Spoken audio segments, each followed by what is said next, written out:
if you have one of these, if you're by now you're sort of in for the long haul, so you may as well get one of these, make your own notes, and it's a nice thing to have. Here's chapter 9. This is last week's.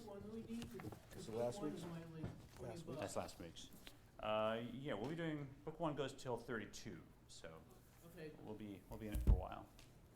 Same. And go through the winter? Winter's today.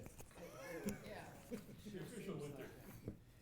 I think we're averaging about 2 weeks a chapter. Is that right? So you can do the math. It's just not a. It's not continuing yet. It's more like a master's degree. This you know what I mean? It's that kind of timeline. So. And if you're down south, you don't. I'm not that far. It's not that far south. Saying, I'm like, if you're in like Florida, like, don't like be like, oh, it's like 70 some degrees here. I'm like, gosh, we don't want to know. I'm not in Florida. Only 600 miles south. Like when my mom and sister go down there every day. Today it was like 75, and we're, you know, my brother-in-law dropped him off at the beach, and I'm like, "Is it 20?" Hi. Morning. Hair. Yeah, because one book was only $20 online. This is good. Yeah, it's just 5 things like $100. Yeah. Lessons in Tanya, Volume 1. That's correct. Book one. Yeah. Yeah. So welcome. We're starting the next section of the Tanya. So for those of you watching online, hello. We're in Lessons in Tanya, page 136, beginning chapter 9. So when we started, we said this is a user's guide for the soul. And like most user's manuals, at the beginning there's an information section. So it was a little bit more in-depth and complex than the typical gadget we might have at home. But we just completed the information section for the way our soul is flowing through consciousness and through our body, to be able to master that better. And when we started, we said that many of us perceive the soul in our conversation as a single point within, as a uniform sort of entity. And we introduced the idea that in Judaism, the soul is seen as a very complex being, very complex, multi-leveled. And so now we've spent 8 chapters looking at the structure of the soul and learned a number of things. For instance, that it's not one soul but 2 souls, that it's not living in one simple place, but it's, as it were, flowing through 4 spiritual worlds, divided into many levels themselves, that it has an internal anatomy of 10 attributes, which evolve from the 10 sfirot of the whole cosmos. And those attributes themselves are divided into intellectual and emotional. And we skipped over that chapter very fast, but we could spend a whole year just learning about the 10 attributes, how they interact. And I hope many of you will be at my teacher Label Wolf's talk next Monday, because he's talking mainly about the 7 emotional attributes and one way to channel them in particular. Yes? You want an RSVP on that? You don't need to, no. Just show up and bring all your friends. But we'll have as many chairs as we need, so if we need to pull in more, we'll pull in more. And what's the timing of 10? 7 o'clock. 7 o'clock. Was it night? Yeah. Sorry, he's not here. Although, no, he's not here that day of the week. And then we learned about the 3 garments of the soul, and then we see how the soul interacts in chapters 7 and 8, how the soul interacts with the world around us, which is divided into holiness and then the different domains of the Sitra Achra, of the other side, which is the 3 empirically put and Klipa Noga. And we're constantly interacting. So just to come back to our conversation, we'll probably all agree at this point, this concept of the soul is quite complex, it's quite dynamic, it's constantly interacting and changing the world around us. You can't be neutral. Once I pick up a sandwich, now that neutral energy is either moving up or moving down and taking me with it. Once I open my mouth and have a conversation, the energy in that conversation, it's either moving up or moving down, it's taking me with it. So you can't, there's no neutral scientific observation here in Kabbalah. Our souls are constantly interacting with the environment around us that's there through purpose, and then we're constantly either elevating it up or recycling it back down. Once we interact with it, it doesn't stay the same. So a very complex organism, and as we go on, you can zoom in on each aspect, and there's more and more and more to learn. So we've only really been given the basic schematics, but I hope we all now have a pretty global view of how Kabbalah sees the soul. Moving forward, chapter 9, we're starting the applied section of this system. And this is really a technique that for many generations, many Jews and profound, brilliant, sensitive people, seekers, have been using for a lifelong practice to be able to fine-tune and fine-tune and fine-tune how the soul is able to flow more masterfully through the body.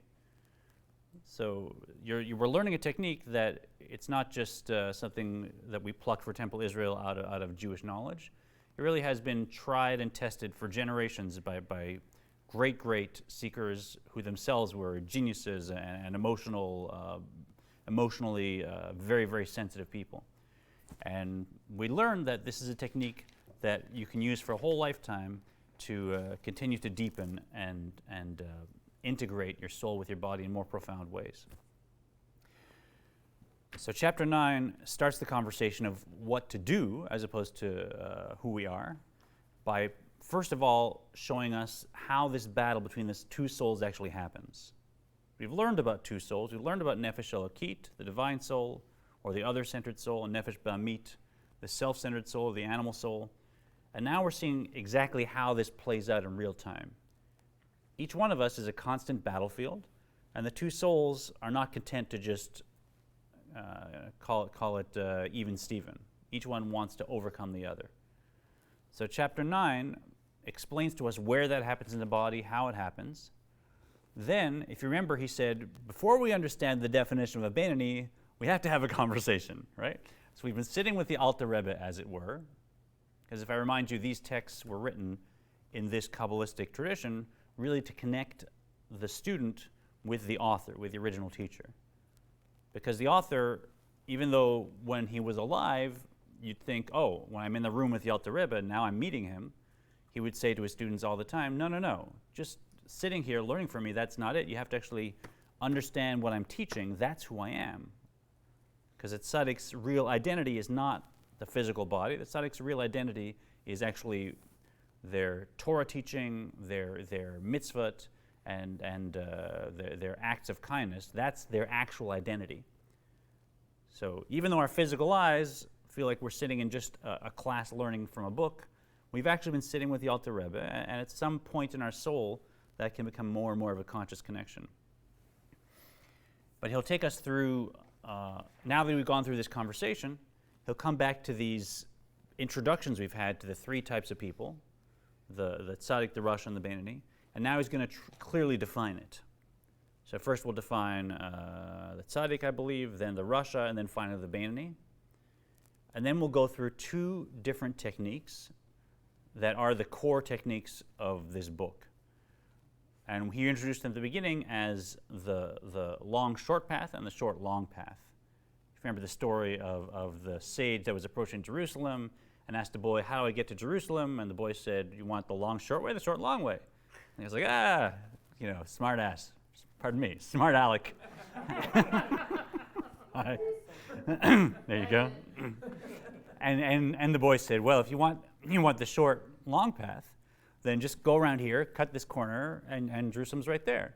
So the sage went and easily found the way and was quick to get there. But when he got there, he saw there was all kinds of walls and bushes and trees. There's no way to actually get into Jerusalem through that path.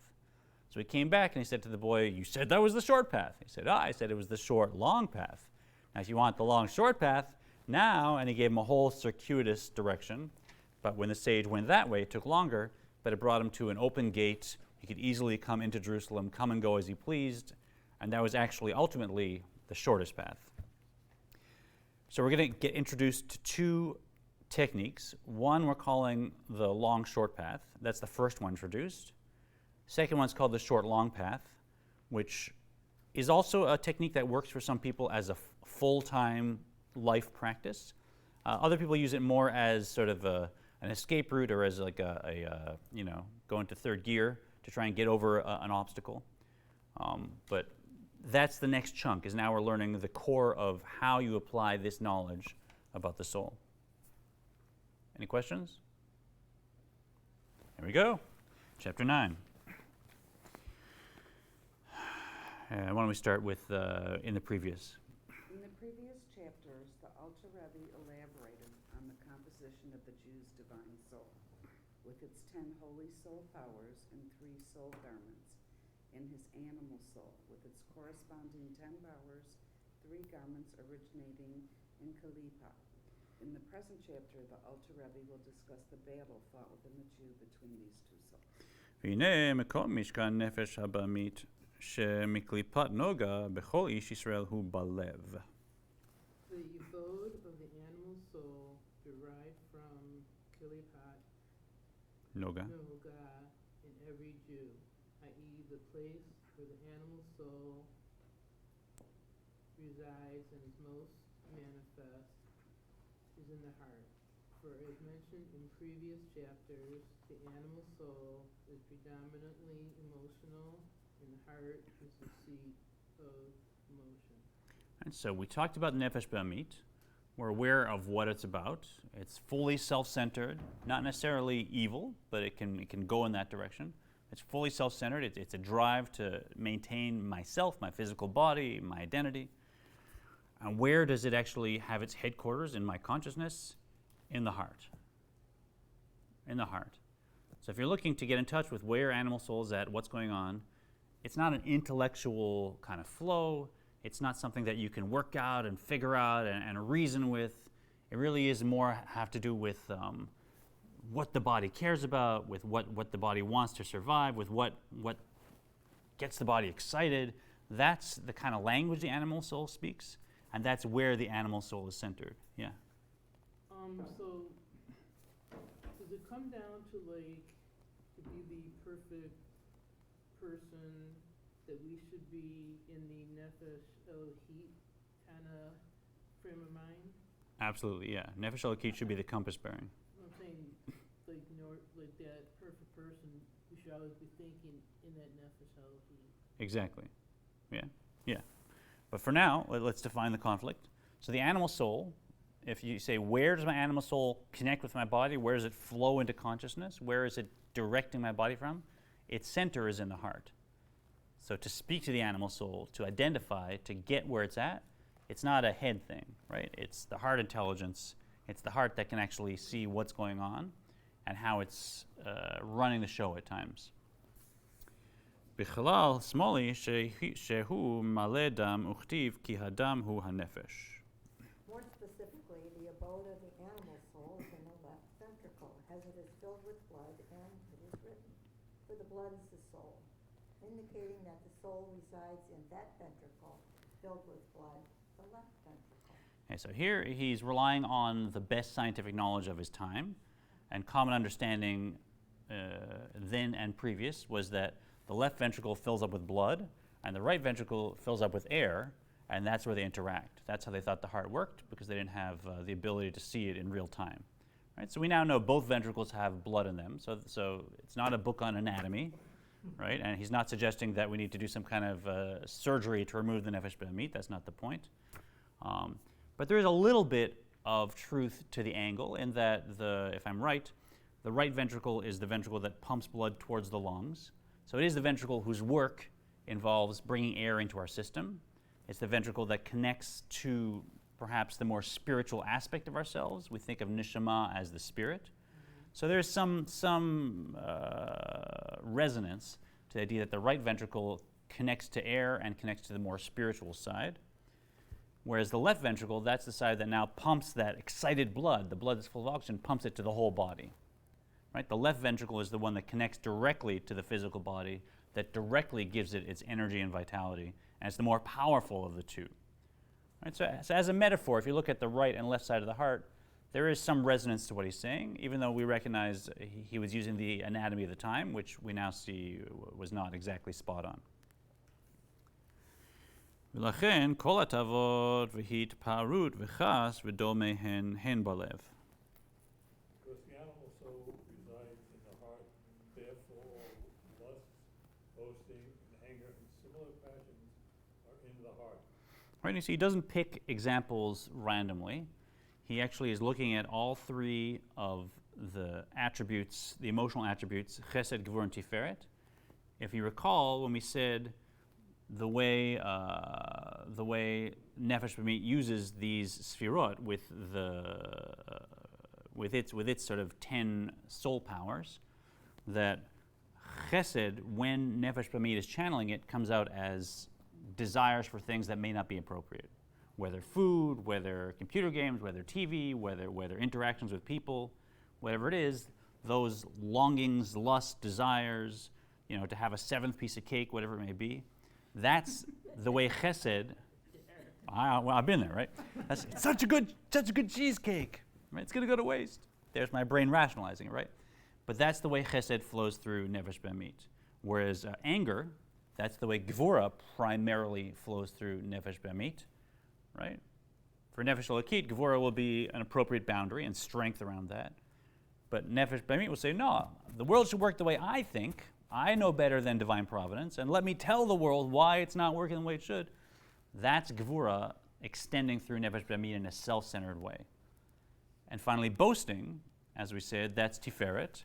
That's a sense of beauty, where Nefesh Elokit will use Tiferet to recognize the beauty of all this godliness around me and all this creation around me.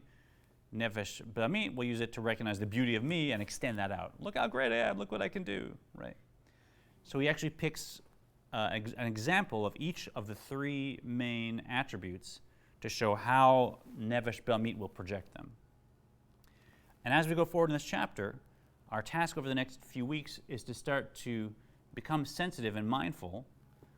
And in New Age mysticism, mindfulness is put out on its own. But in Kabbalah, we always say mindful of what? So what you want to be mindful of, that's the key. And I'd like us to start becoming mindful of these categories. When is it that my thought, speech, and action is being driven by Nefesh B'mit, coming from the heart, and then becoming thought, speech, and action? When is it that my thought, speech, and action is being driven by Nefesh Elokit? So coming from perhaps my higher, considered, thought-through self, and then directing the heart. I'm not saying we want to start changing anything necessarily at this point, but very important to start making this category. Because I'm always, according to Kabbalah, I'm always functioning from one or the other. Either Nefesh B'mit is directing, or Nefesh Elokit is directing. So becoming sensitive to that category, becoming mindful of whose garments are being expressed, that's a key piece to then applying the technique. ומהלב הן מתפשטות בכל הגוף. And from the heart, they spread throughout the entire body. Right, so just as the left ventricle pumps blood to the brain, to the rest of the body, to the limbs, to my tongue to be able to move, constantly enlivening the body, the same thing is happening spiritually. Nefesh B'mit is coming in through that left side of the heart, the stronger side that connects to the body directly. It's coming in through the connection with the blood where the vitality comes, and it's spreading to the rest of the body. In other words, when I decide I'm going to yell at that person in traffic, now Nefesh B'mit is taking control of my mouth, and it's saying all kinds of very useful things to the other driver. I'm waving my hands around, it's now seized control of my hand, and maybe I'm gesturing really, really gracefully, and now we're racing down the road to say the last words, and now my foot is racing, and also the gas that I put in the tank is part of Nefesh B'mit, and I'm bringing that down with me. It spreads and spreads and spreads. Yeah, or whatever it may be. Right? So whatever that happens in whatever domain, that's Nefesh B'mit expressing itself and spreading throughout the entire body. And again, we're a microcosm of the whole cosmos. So what's happening in the body, it's also happening in the world. When I allow Nefesh B'mit to do that, to seize my garments and to express through them, just like it's spreading through me, it's spreading through my piece of the world. Right? So whoever I speak to that day, whoever I interact with, the food that I've eaten, the resources that I'm using for that, it's also spreading through the big picture, because I'm a model of that. וגם עולה למוח שבראש. I heard a big sigh there. We're not gonna stay on this side too long. וגם עולה אל המוח שבראש לחשב ולהרהר בהן ולהתחכם בהן. Rising also to the brain and the head, to think and meditate about them and to become cunning in them. Right, so we said Nefesh Bamit does have intellect. It's a full soul with every quality I have. The difference is, how does the intellect and emotions work in Nefesh Bamit? Who runs the house? The parents or the children? Children, right? So the emotions run the house. Like seriously? What's that? Like seriously? The children. Imagine, yeah, that's what it is, right? So intellect says, oh, there's such a thing as money, right? And then emotions say, oh, money, oh, maybe we like money, right? Until emotions knew about money, until a child understands there's something called abstract wealth, they have nothing to feel emotional about. The emotions can't have feelings about it. Once they're aware, now the intellect has done its job creating possible emotions. Now emotions start to drive, and Nefesh Bamit is mainly emotions. The bulk is emotions as a being. So the emotions are, I like money, I want an allowance, I want a job, and 30 years later here I am, I want another $1 million, I want another $1 million, and perhaps it never ends. And I may create a whole edifice in my mind of why it is that I need this next million, or this next this, or this next raise, or whatever it is. I'm not talking about needing money to live. I'm talking about once I'm taken care of, now that being the core of what drives me. Right? There's nothing wrong in Judaism with earning money, but I should be earning money for what? To raise a family, to be a good person, to help the world, right? It shouldn't be my center. Once I make it my center, now whether I'm talking about the next 1,000 or the next billion, it's still Nefesh Bamit, right? So now the emotions drive it, and what do? They rise to the brain to meditate about them and to become cunning in them. So like we said, now intellect of Nefesh Bamit gets ready and starts working. It says, A, how can I get my next million without getting caught or feeling guilty, right? And B, well, A, how can I get it without getting in trouble? And B, how can I feel good about it, right? How can I sustain it? So we're actually approaching it from the front and the back. The front saying, how can I get my next million? How can I keep doing this? And for the back, how can I feel like this is exactly what I should be doing? I'm a noble person, right? And it does that about everything. It does that. You'll find most criminals have a well worked out thought process in their mind of why they're exactly right to do what they're going to do. Most abusers have a thought process in their mind where they feel like they are absolutely justified. And down to the small things, when I go down for that midnight snack, really, I deserve that snack, right? I mean, why on earth should I not have that extra piece of cake, right? So from the big things to the small things, Nefesh Bamit will seize the intellect, and the intellect of Nefesh Bamit will be there just to rationalize the emotional drive of Nefesh Bamit. Now, sometimes this can lead to very productive things. People can help the world. They can write beautiful symphonies. They can write plays. They can bring beauty into the world.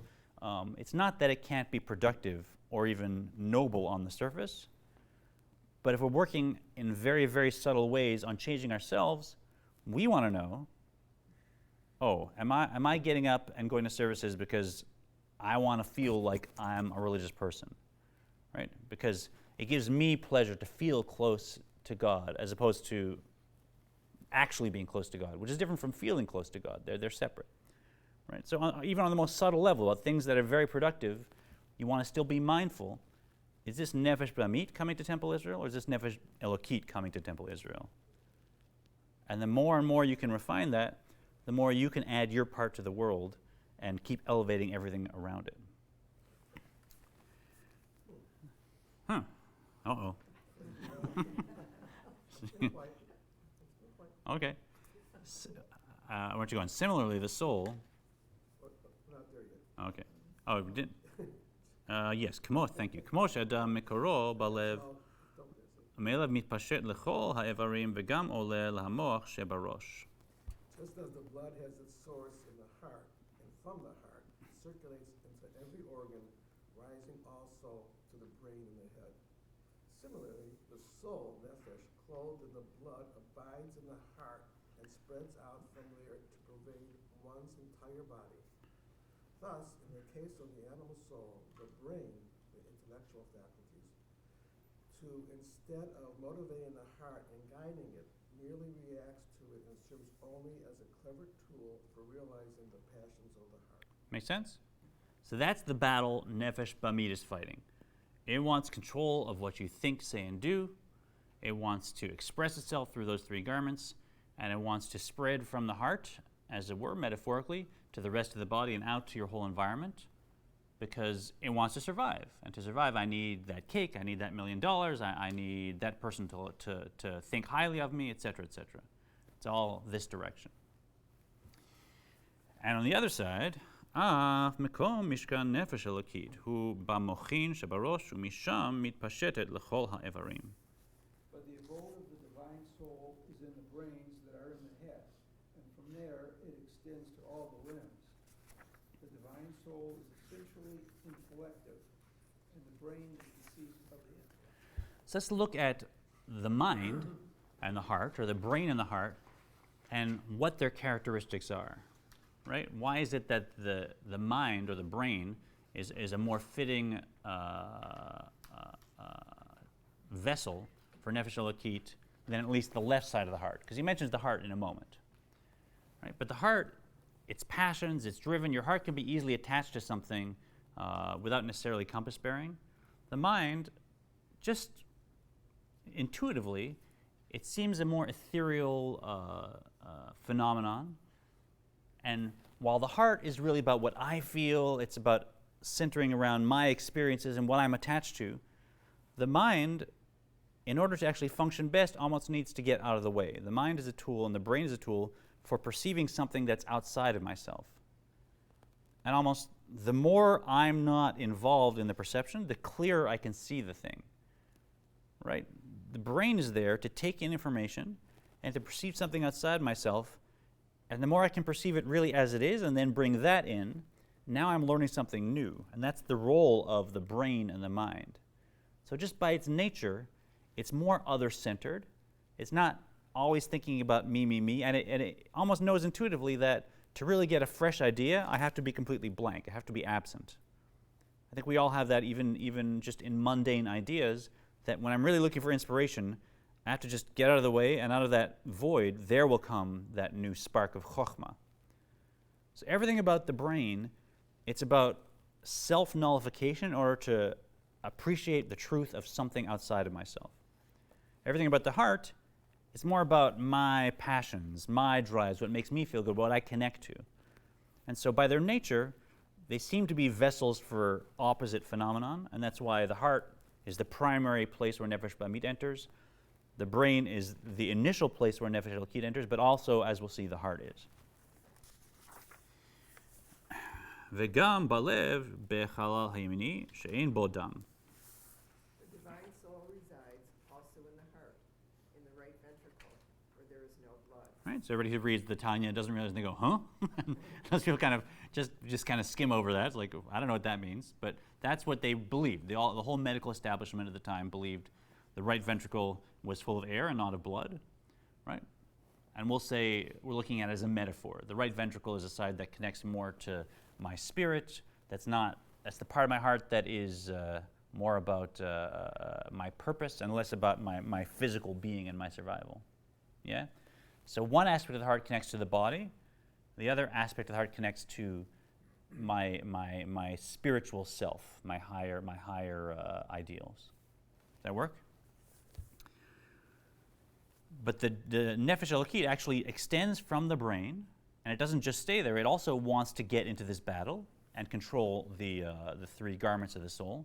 To do that, it can't just do it from the brain, right? Because the heart is sending emotions, it's inspiring me, it's causing blood to pump. The heart is guiding a lot of what my body does.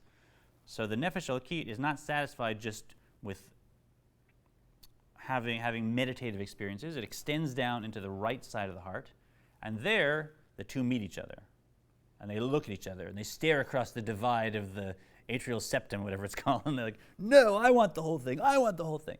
And that is the struggle. And that's why, to get back to our first image, that's why we have these paradoxical existences where I seem like I'm two people, right? Why is it that one day I'm helpful, and I'm considerate, and I'm wonderful, and I'm proud of my day, and 10 minutes later I'm red in the face and yelling at somebody, or I'm indulging in something. Who was it that did that? Why, I mean, if I'm committed to these ideals, how come they suddenly weren't there, right? What is that about? And we're kind of used to this paradox of being human, but this is how the Alter Rebbe explains it. We're one person, but we're two souls, two separate beings, and they really are at odds with each other. And they're not going to sit down and say, okay, you get this half and I get this half. That's not their nature. They both want all, as we'll see. But the brain cannot survive without the heart. You're talking about anatomically. Well, yeah, anatomically. Exactly, yeah. So the heart, So therefore, the nefesh elokit is reliant on the nefesh b'amit to survive. in many ways, yeah. And we'll see that although we think the intellect is the clearest way of looking at spiritual entities, in fact, the heart has higher vision. So also spiritually, Nefesh Elokit relies on its center in the heart to see further and higher, and also relies on Nefesh B'amit ultimately to carry out what it wants to do, because it's not like Nefesh Elokit controls the body directly ever, right? Nefesh Elokit is only enclosed in Nefesh B'amit, and then Nefesh B'amit controls the body. So when we say Nefesh Elokit is expressing, it's always convinced, cajoled, bribed, or otherwise Nefesh B'amit to actually allow it to use the body. So it's like a rider on a horse, right? And the horse is either bucking and going its own way, or the rider has trained it and says, no, this way is better. And the horse is like, oh, okay, I need some sugar, but okay, right? So it's always Nefesh B'amit directly energizing the body, and Nefesh Elokit relies on it absolutely for its own growth. So you point out a reality spiritually as well. וכמו שכתוב, לב חכם למינו. As it is written, the heart of the wise man, the divine soul in contrast with the animal soul, specifically the evil inclination of the Yetzer Hara, which is described as an old fool, is on his right. Right, so here he brings in a beautiful text. The heart of a wise person is on their right. And this actually applies in some way physically, but also we're talking about the sfirot and the attribute that chesed is on the right, and that ultimately Nefesh Elokit always leans towards chesed. Nefesh B'amit is a little bit more self-centered. Yeah. We thus see. I'll make you brief. Sure. We thus see that the divine soul resides not only in the brain, but in the right ventricle of the heart as well. As he did when speaking of the animal soul, the Alter Rebbe again singles out the heart from among all the other organs, having said that the divine soul extends to all the organs. He mentions the heart specifically and also in the heart. For unlike the other organs in which merely the extension of the divine soul is manifest, in the heart, the divine soul itself is revealed. The Alter Rebbe now goes on to explain this point. Right, so both of them want to extend to all the organs, but as you said, the heart is a special place. I mean, we know that intuitively. So even the divine soul, it doesn't just extend to the heart the way it extends to my hand when I'm putting a coin in a tzedakah box. It really resides in that right side of the heart. So the heart houses both these souls, and it truly has a home there. And we want to be aware of that as we apply this technique, because there's some challenges that can be overcome with the divine soul as it is intellectually. Right? If I want to understand godliness, if I want to take apart a situation and see what's happening here, often it's my intellect that wants to take the pieces and move them around and see what's going on, and aha, and I get a clear picture. And it's not always your heart that can do that. However, as we said, when it comes to actually connecting with those we love, to sharing anything of value in a beautiful, joyful, other-centered way, there you need the intelligence of the heart. And the two really have their own homes. And the heart can accomplish things that the divine soul and the intellect cannot. And we want to start to get that balance, because some people will take a beautiful system like this and just approach it intellectually and think their intellect can solve everything. We have to leave some of that relational, some of that intuitive thinking to the heart as well, and make sure that we have a space open in our heart for Nefesh Elokit to truly do its job in the way that the heart center can, which is it's a different role. V'hi ahavat Hashem kirishpei shehalevet. This revelation in the heart of the divine soul residing in the brain is men's fiery love toward God. Right, so a fiery love towards God. And here we start to get into some of the brilliance of learning Jewish mysticism, which is specific states of consciousness, right? In American poetry, in Western poetry, in British poetry, love is this sort of wash of colors and feelings, and it's a whole, you feel like you're in a beautiful underwater space with all kinds of things flowing by, one blending into the other. It's this poetic kind of mishmash, right? In Kabbalah, love is a series of bright bands with clear delineations in between, and each one has levels and levels and levels. But the fiery love and the love like water, it's not like the way we say love in English, where it's love and affection and emotion and attachment. I mean, it's like this. Here, no, fiery love is fiery love. Love like water is love like water. And we understand the distinction between the two, and they never, there's nothing vague about it. So the Alter Rebbe is introducing us to the first role of Nefesh Elokit when it enters into the heart, and that is to create a love which is like a fiery love towards Ein Sof, towards oneness.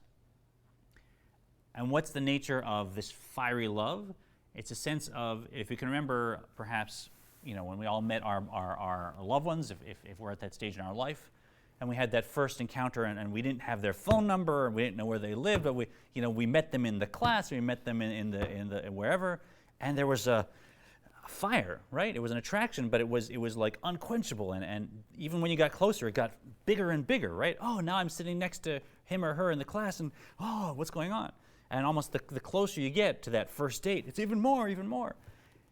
The fiery love is a love of a sense of separation, right?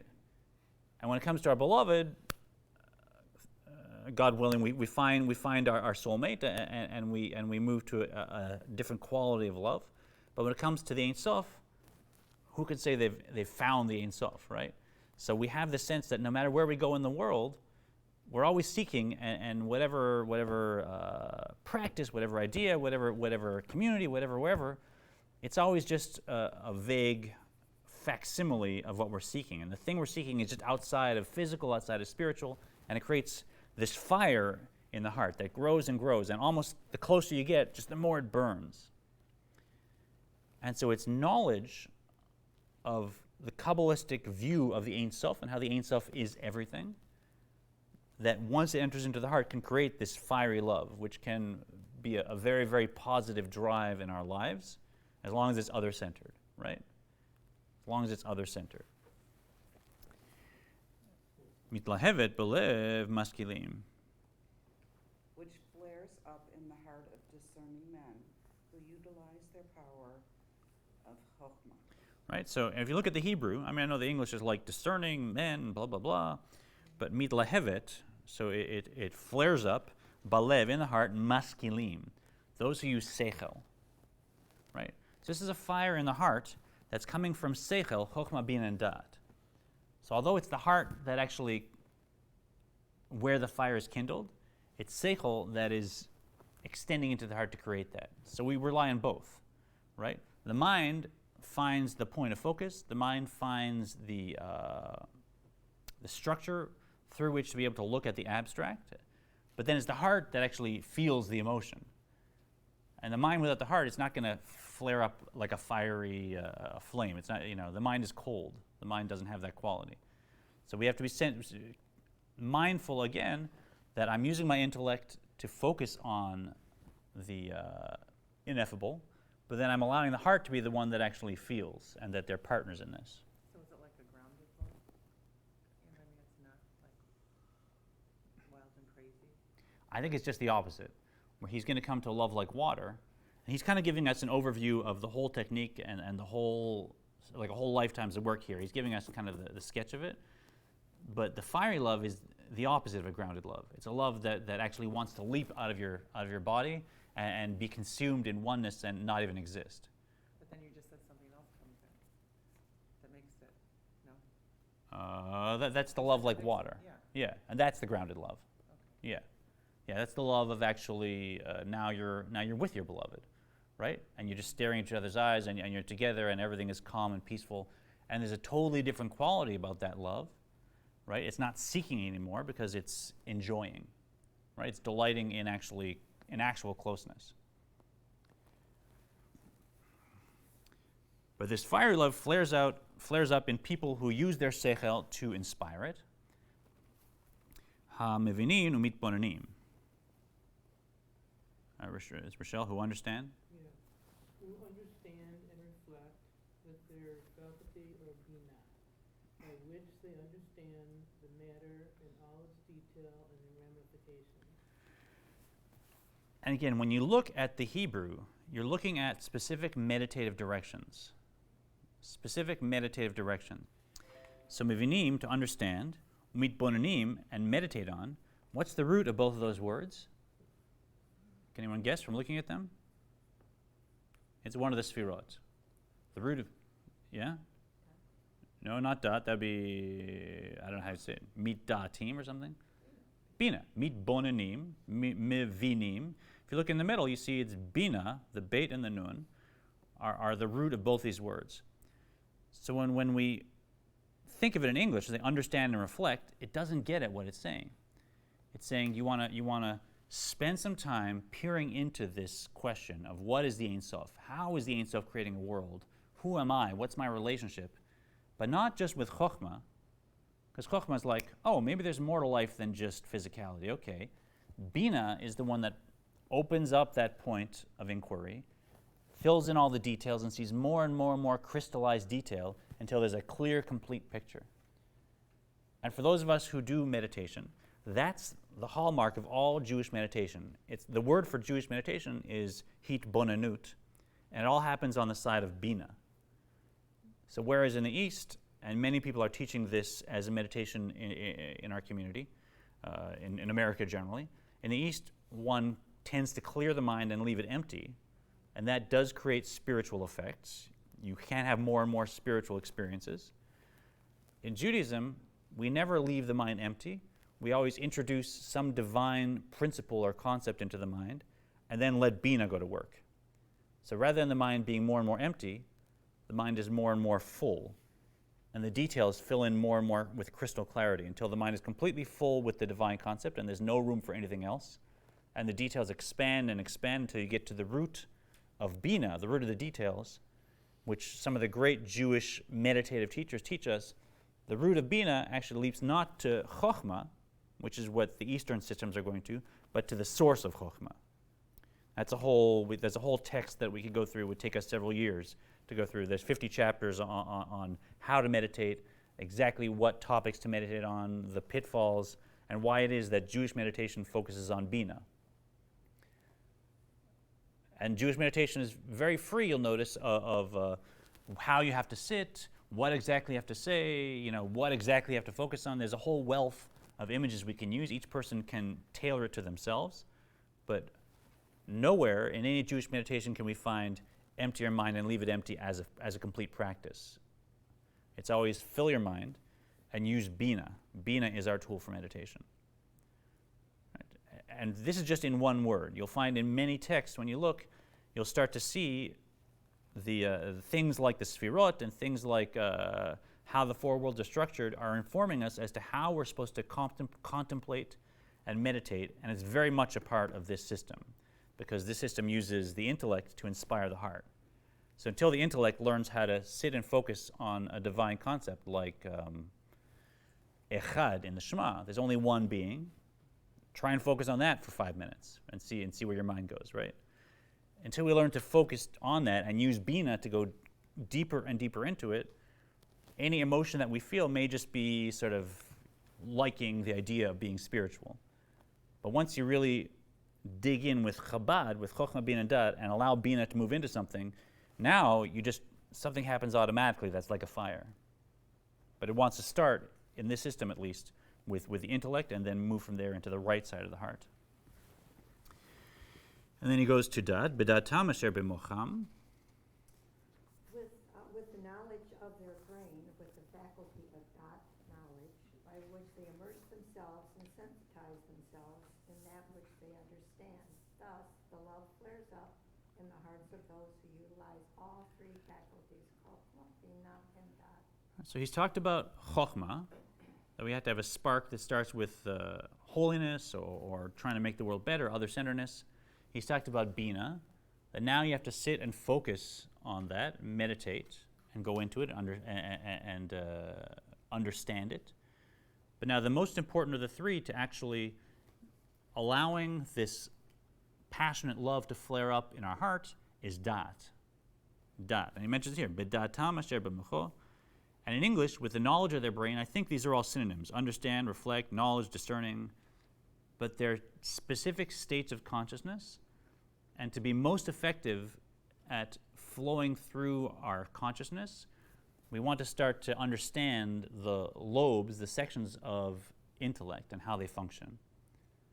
So chokhmah, bina, and now dat is the aspect of intellect that connects me to the experience. Right? That connects me to the experience. For instance, I think I may have told the story here of there was a villager who received a letter and couldn't read it. Right? We'll revisit the story for a moment. The villager brought this letter to the local teacher, who was the only person who could read in the whole several villages.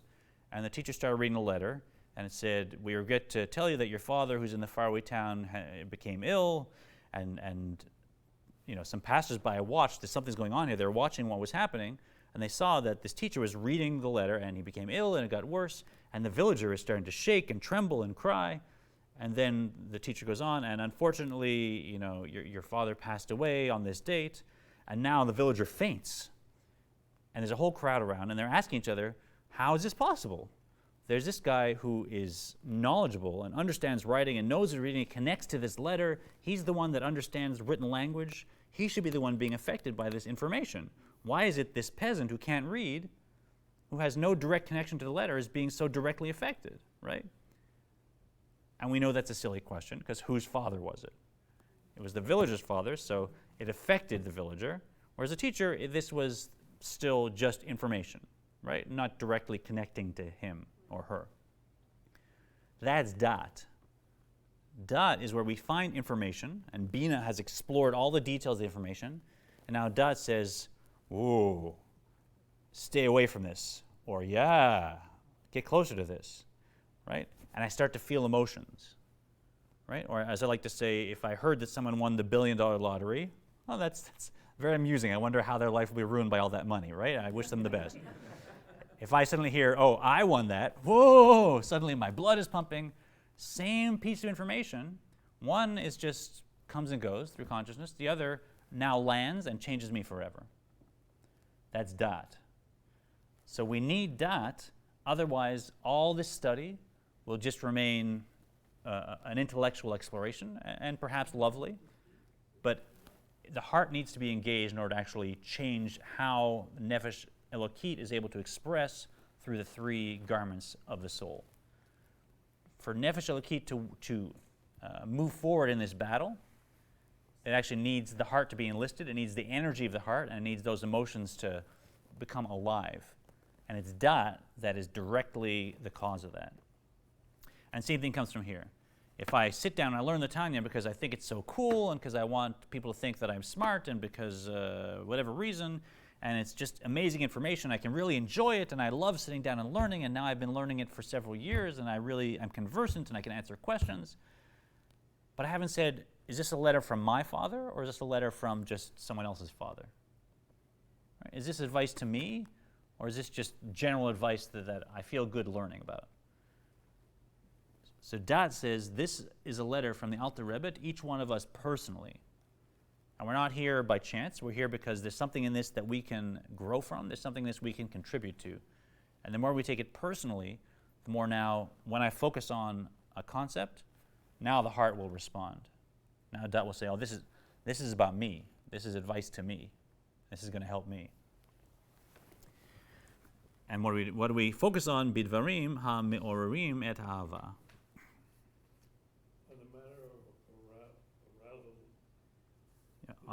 On matters that arouse this love. Yeah. In contemplation of God's greatness, as the Alter Rebbe will soon conclude. As explained in the 3rd chapter, understanding the greatness of God leads one to love Him.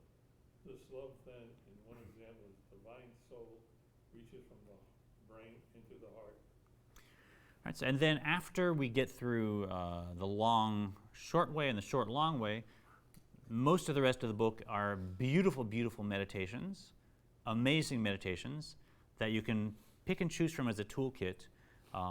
That some work for some kind of people, some work for others, but profound meditations that, again, turn sometimes the most mundane activities into beautiful encounters with the Ein Sof, into life-changing, elevating moments. So once he gives us these two techniques, then he gives us a whole library, a whole catalog of beautiful meditations of reframing sometimes basic Jewish things and turning them into very profound experiences. So that one line, matters that arouses love, he's going to fill that in very, very significantly later. וכן שמחת לבב בתפארת השם והדר גאונו. Similarly, another deeper way in which the heart's emotions gives expression to the presence of the divine soul in the brain, the gladness of the heart at apprehending the beauty of God and the majesty of his glory. And again, not to belabor the point, but reading in English, I think, oh, another way. Gladness, heart, beauty, God, majesty, glory. Right? But we who are now conversant in the attributes, we notice that Tiferet pops up here. And Tiferet is that third emotional attribute. So until now, he's been talking about inspiring chesed, and chesed as a fiery flow that arrives from Chabad, from the intellect examining something and connecting to it so that I have a love that emerges like fire. Now he's saying, examine the beauty of God, the majesty of God's glory, and that means everything around me. Remember, we in this system, we say there's only one being here. Right? So when I say examining the majesty and the beauty of God, that means being mindful of what's in front of you. And then looking through that, saying, oh, who is putting this all here for me? And seeing more and more abstractly into that until perhaps you get to a point where even though you're looking at the physical world, you're gazing at garments of the Ein Sof. And the Ein Sof is enclothing itself many, many, many times, and somehow at the end of that, outside of that, transcending that, you're still looking at the Ein Sof.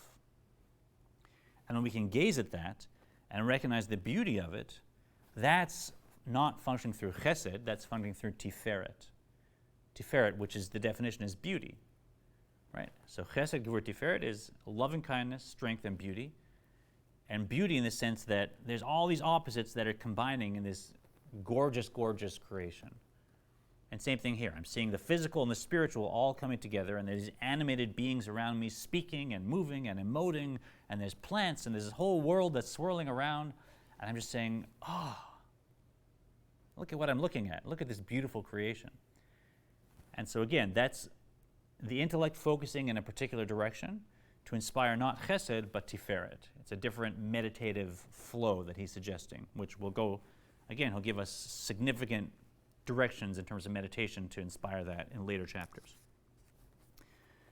כאשר עיני החכם אשר בראשו במוח חוכמתו ובינתו. The gladness that is aroused when the divine soul's intellect, which the Alter Rabbi borrows a phrase from Ecclesiastes describes as the wise man's eyes, which are in his head, meaning in the brain harboring his wisdom and understanding. Right? And again, the Hebrew specific, the eyes of a person who draws wisely from chokhmah, fishes in the pond of consciousness, as the label says, in a masterful way. So chokhmah sparks. And then in his brain, his chokhmah and his bina are perceiving the thing. So it's not like I'm looking to become some kind of a seer that's going to see ghosts and spirits and angels and stuff. That's not what we're talking about when we say the eyes which are in our head. We're talking about chokhmah and bina's ability to perceive something to the point where it's like I'm actually looking at it. I've spent so much time and energy focused on it that when I look at a carrot, I'm now seeing a divine spark. Yeah, my physical eyes are seeing the carrot, but my chokhmah and bina are recognizing this is an encounter with a piece of godly energy, and now I'm deciding what happens to it. Am I going to elevate me and it, or the opposite? And chokhmah and bina, in the eyes of someone who's drawn from that aspect of the pond, they can perceive it to the point where it's like it's right in front of me. Those are the eyes which are inside my head. Excuse me. מסתכלים בקרא דמלכה ותפארת גדולתו עד אין חקר ואין סוף ותכלית כי מבואר במקום אחר. Is that where we are? Yeah. When these eyes, intellectual faculties, gaze intently at the glory of the king and the beauty of his able, infinite, and boundless greatness, then the heart rejoices in his head, as is explained elsewhere. Go on, yeah. Gazing with the mind's eye means that one not only understands the greatness of God, but also perceives it, as though seeing it with his very eyes. Such perception arouses great joy in one's heart, and this joy, like the love spoken of earlier, is a result in a manifestation of the intellect of the divine soul residing in grace.